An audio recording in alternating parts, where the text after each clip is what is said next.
possible to boil cocaine to form. Russia has slammed the EU's decision to drop the Syria arms embargo as counterproductive towards finding a diplomatic solution. Moscow says it will continue to supply air defense missiles to Damascus, calling it a balance designed to deter foreign intervention in Syria. Well, we have in the studio RT's Sean Thomas for more on this. So, Sean, what's Moscow's reasoning behind delivering on the missile supply deal? Well, the first thing you have to understand is these are old existing contracts that were signed before the Syrian conflict even began. So in some ways, Russia is obligated to fulfill these contracts. So that's the one way of looking at it. But it is interesting, the timing today in the wake of the EU allowing this arms embargo to expire. This paves the way for different countries to individually start arming the rebels. So the Foreign Ministry and the Russian President's office, they have expressed their disappointment in this decision, saying that it undermines the international peace process, something that they've been working very hard for. In fact, this week, Lavrov and Kerry meeting to try and get something going on that side of things. Yeah, and we know the peace conference will be taking place later. Indeed. And what Russia is saying is that this move by the EU is a double standard policy which directly affects the prospect of having an international peace conference on the topic of Syria. So the timing is very interesting, but the bottom line is that these are old contracts, existing contracts for a defensive weapon for the Assad regime. Okay, now another question here is, can Russia's defense systems be used to influence events on the ground in Syria? The short answer is no, but obviously it's a little bit more complicated than that. The S-300 is an air defensive weapon, and it cannot be used in ground-to-ground combat. It can't be used against the rebel forces, if you will. It's specifically designed for air combat. Now, Russia is using this as an opportunity to reiterate that point, something that they've been saying all along. Now, the controversy, of course, is the international community looks at this as Russia is siding with the Assad regime. They're arming Assad. This is not the case. As we mentioned before, these are old contracts. Yes, they have to carry on. They have to carry out. That you mentioned, yes. But the thing of it is that these are defensive weapons, and Russia says that this is specifically even a stabilizing factor because what it does is it prevents hothead regimes, other countries, foreign forces from getting involved in the Syrian conflict. Exactly, because we don't know, where will the weapons end up, the weapons that the West is going to supply to Syria, and Indeed. What sort of hands will they get into? Yeah, we'd like to bring on to the audience Johnny Achi from Arab Americans for Syria. Welcome, Brother Johnny. Hello, Didan. Thanks for having me again on the show. I appreciate the opportunity. I know we have a demonstration today at 4 to 6 p.m. in Westwood Federal Building. Yes. At 11,000 Wilshire Boulevard, in terms of stopping U.S. and NATO and Israeli aggression against the people of Syria and that part of the world. So I know you have to go to that, and I'll see you after this program. I'll be traveling there with my team to come support the protests against U.S. NATO Israeli aggression at Federal Building, 11,000 Wilshire Boulevard, right across from UCLA. So can you give us an update on what's going on in Syria? Every day seems like there's a new phenomenon going on. I guess the most recent proclamations, according to New York Times and LA Times and so forth, is the victory of the government against the rebel forces throughout key cities. Can you kind of elaborate upon that? Absolutely. The rebels are definitely badly losing this war, mainly because they don't have a basis of the population the war talks about. The Syrian population has been rejecting these rebels more and more every day. The recent report that was released just by the World Tribune today, that is a report that was provided mostly by independent relief organizations working in and around Syria, and NATO received the detailed report, but was, of course, keen on releasing it.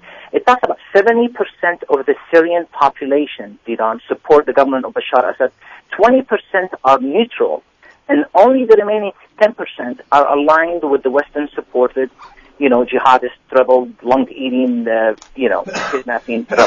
So basically, the loss of the ground in Al-Qusayr and Homs, which is a major part in Syria, and mainly because this Al-Qusayr city represents Syria. It has about 30% Christians, which were driven out a year ago, were given 24 hours to leave. That town has been launching rockets into Shiite towns across the border into Lebanon, and it has been kind of a symbol of the resistance in Syria.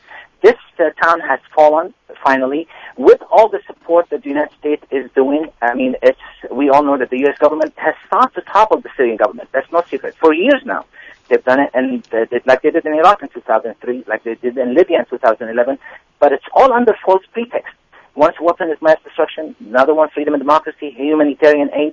Well, no freedom and democracy in Syria because the majority of the Syrian population want this secular government, and they do not want these mercenaries, rebels that the United States is supporting.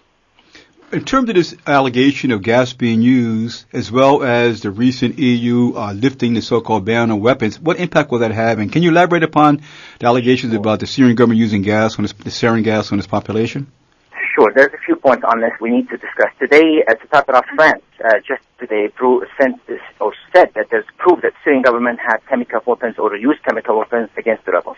We know that UN representative just a month ago has suggested that it's actually the opposite, that the rebels who used the chemical weapons. The evidence is very clear in what happened in Turkey just a week ago. A week ago, before actually on the eve of the crisis of Turkey that started a week ago. We can even touch on that a little bit maybe later on. The Turkish government security forces, they arrested 12 members of Nusra Front in Adana, which is a town in the south of Turkey, with 2 kilo, which is 4.4 pounds of the sarin gas, the exact same gas that was used by the steam rebels into Khan al-Assal on March 19th. So all the evidence that the United States, the rebels who are using the chemical weapons, the Syrian government does not need. When it's winning a war by conventional weapons, why would you need to use chemical weapons? It's not even effective against the rebels. It could lead to the death of civilians, which the Syrian government has been very, very careful, and that's what has taken it so long to enter town by town and village by village after making sure all the civilians are safe and they're out of this town. And in terms of the EU lifting the ban on weapons allocation towards the rebels? Okay, now, again, France and Britain have been pushing so hard to lift the embargo. They have lifted the embargo. And that means the economic embargo still stands on Syria, the financial embargo still stands on Syria, yet only weapons, they lifted the embargo so they can send more weapons to the rebels. It's really an astonishing move. Where you're trying to move into Geneva II, a convention that's supposed to bring all parties together to end for a peaceful solution, you still insist on arming the rebels. It does not make any sense. How do you want to go for a peaceful solution, yet you insist that more weapons with the rebels will force the Syrian government to come and sit down on the table? That is false. It will be a long time before they actually be able to, as yesterday an 80 member of the UK Parliament members sent a letter to Cameron saying that we would need to know about and vote on any resolution to arm the rebels. The same thing is happening with the United States government. We know that they passed a resolution to go to the House. It's still going to have to go through the House and Senate to be able to arm the rebels. The bottom line, Didan, it's very important. It's on the ground in Syria. The Syrian people do not have a civil war like the Western media has been trying to tell everyone that it's a sectarian war. We must intervene. No, you should not intervene. There is no sectarian war. This sectarian war is completely artificial and being manufactured for geopolitical reasons. Who is calling for jihad in Syria? It's not the Syrian people. It's Saudi Arabia and Qatar, both a U.S. allies. Their intention is purely political, to boost the foreign policy of the U.S. and destroy Iran's key ally, which is Syria in the region, a country that has been yet resistant of U.S. and Israeli aggression in the region. So it's all about regime changes. It's nothing to do. The Syrian Sunnis, and I need to emphasize this point so we can put this point to rest, there is no civil war. The Syrian Sunnis view these mercenaries as a lot way more repellent than the Bashar Assad. Most of the Sunnis in Syria are either pro-Assad or neutral. So this is very important. On the ground in Syria, the majority are backing up a government that will not fall unless the people want it to fall, and that's not going to happen.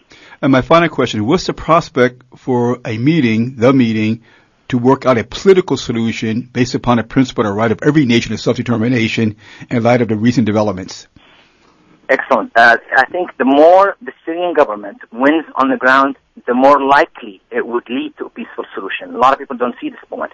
You've got to make sure that the mercenaries, the rebels, the terrorists are cleared out of the way, so you can initiate and find a way that there is no other way but to go to a peaceful solution. It seems like the Western imperialist powers are going to have to be forced with the peaceful solution because there's no other way. They've tried everything in their power to support, but you cannot just support 1 or 5 or 10% of the population against 90% of the population. So we are going, I believe, to Geneva II. The Russians are, sticking to their guns. The United States is seeming to start seeing little signs of there's no other way but to go. Hopefully by the end of June, early July, we will have, even though the foreign-backed opposition are in shambles. I mean, they are really dismantled. They don't know who is going to represent them, but we do have plenty of opposition, political opposition, secular political opposition inside of Syria that the U.S. has put a veto on that we hope that they remove that veto and purely, really for once brings the real opposition with the real Syrian government to have real and better democracy in Syria and an end of this war. We thank you, Brother Johnny Achi from Arab Americans for Syria. And once again, there is a demonstration today from 4 to 6 at the Westwood Federal Building, 11,000 Wilshire Boulevard at Veterans. The theme is anti-war, stop Pentagon war plans against Syria. We thank you very much, Brother Johnny. Thank you so much, Dion. Take care, my brother.